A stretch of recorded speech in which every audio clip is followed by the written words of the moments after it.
Hey guys, just thought I'd walk through doing one of these little trinket trays for you. I got the idea from Claire's Crafty Corner, thanks Claire.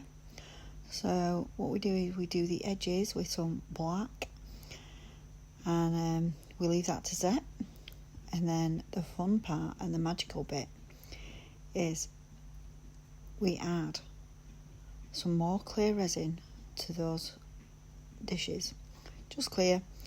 You'll see that those little tattoos just didn't show right. It was too dark. So what you do is fill the mould with some clear resin once the black is set, and then make sure it's fully covered, and then the magic is you start to use some cling film, just bog standard cling film. Get rid of some bubbles there as well, and cut your cling film and put your cling film on, and then you can ruffle it up and make really pretty designs with it, and it's just so amazing. So just getting rid of all those bubbles out of there with my little heat gun that used to be my mum's. Cutie. Amazing what you find in a box, isn't it, that comes in handy for resin. So here we go. You need to push your cling film in, but make sure you've no bubbles, and it makes like little creases in your resin, so then when it comes out it's really cool. Do that to both pieces.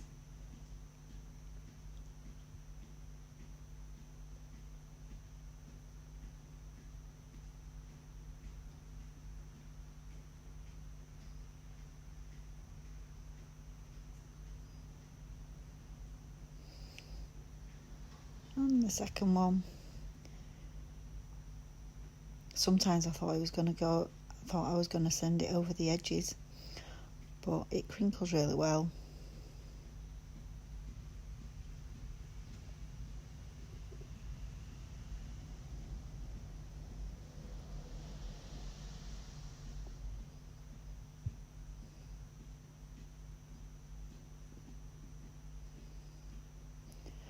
And when you've done that part, just leave it to set again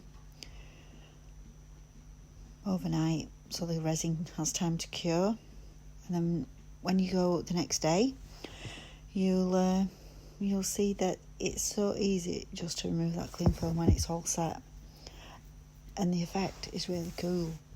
I was amazed that it actually worked. You just think cling film, what? So we remove the cling film. It comes off quite easily, as you'll see.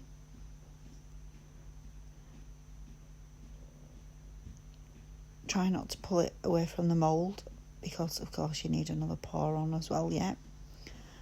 So you don't want to lose a seal around the edge. And just take every piece off. If there's any stray bits, use a pair of tweezers to get it off. I did.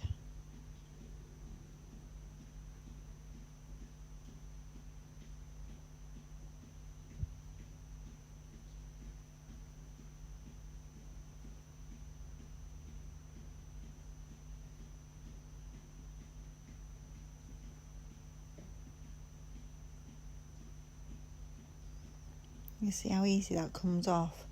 It's a bit faffy, but the end result's worth it. And then it comes off really easy.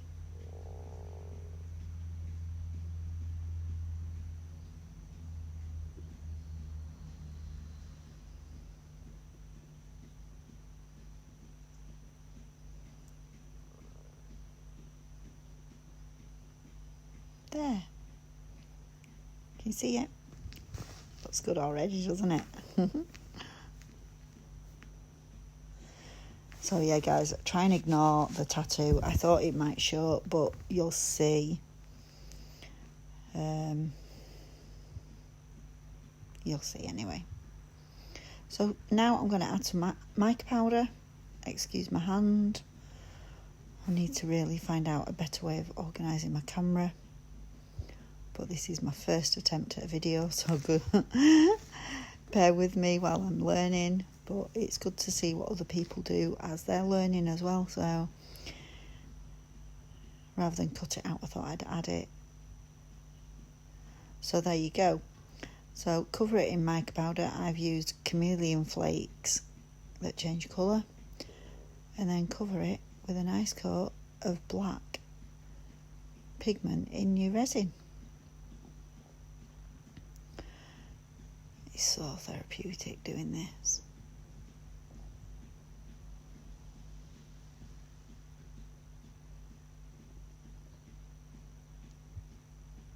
I'm so glad now I get time to spend time at home doing this all day long in between my hair clients. It's just so good.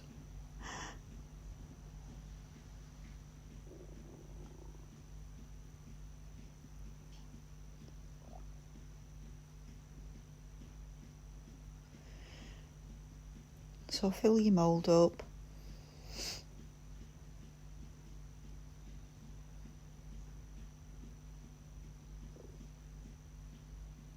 Making sure that you've covered all where the cling film were, because it goes a bit like crackly on the edges sometimes, so just got to check that it's all covered so you don't end up with any sharp bits. On to the second one.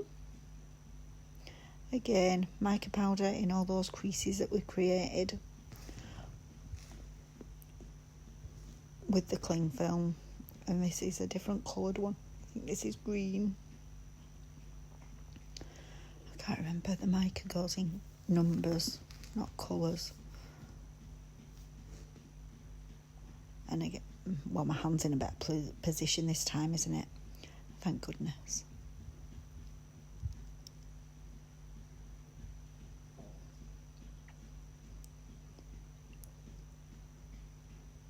Takes quite a bit of time, but I'm just using like a makeup brush to get into the nooks and crannies of the where the cling film's been, just so when we demould it, it looks really pretty. It looks like crushed material when you take them out. Looks really cool.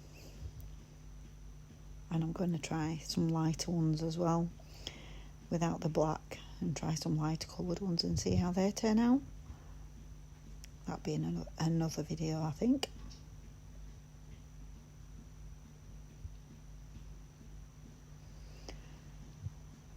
So when we've done with the mica, we then just a piece of cling film, hang on, let me just get rid of that.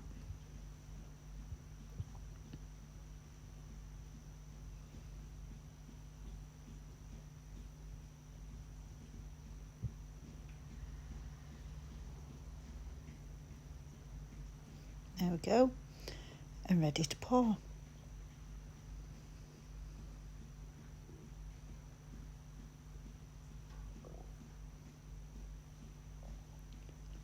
So yeah, just thoroughly cover it in mica and then pour your dark resin over the top so it goes into all the little nooks and crannies.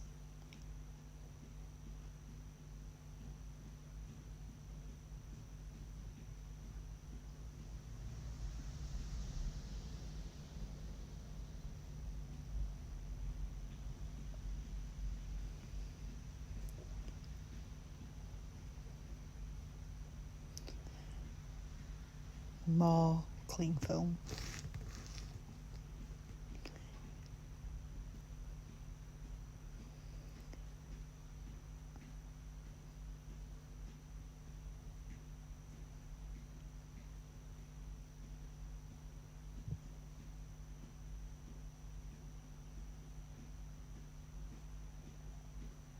I love pouring resin, it's so therapeutic, so good to watch.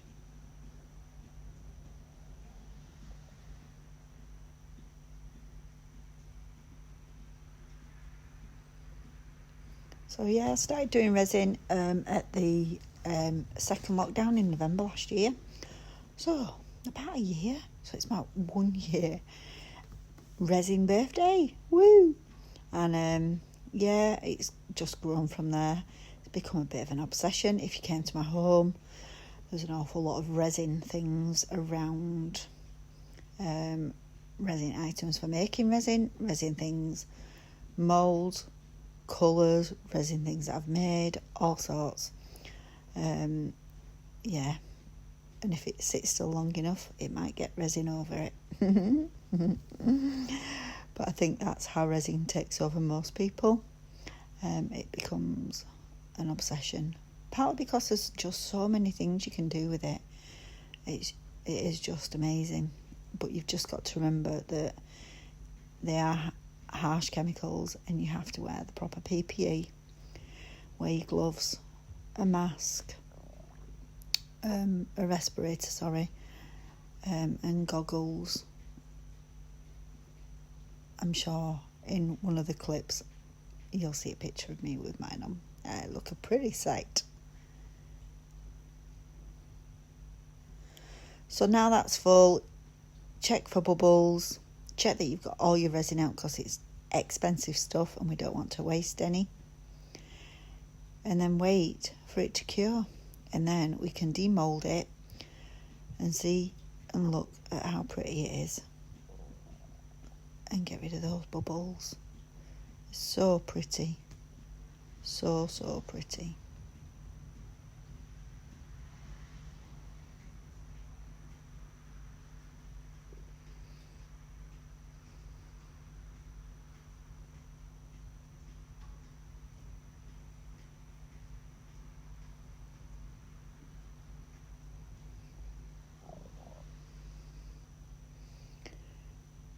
Now we'll do mould, now that they've had time to set and go hard.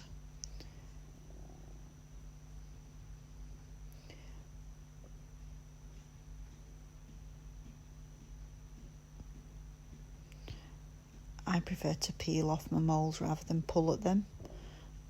It just seems a little bit easier on your mould, not as stressful, not as no tension on it. Just releases a bit easier. So this is like a green one, and that's what the feather. So can you see where it's shimmering in the middle where it just hasn't worked? But the tray is really nice. I like it. And I love the velvety look to what we've done with the plastic wrap. And then another one. This one's like a purpley colour.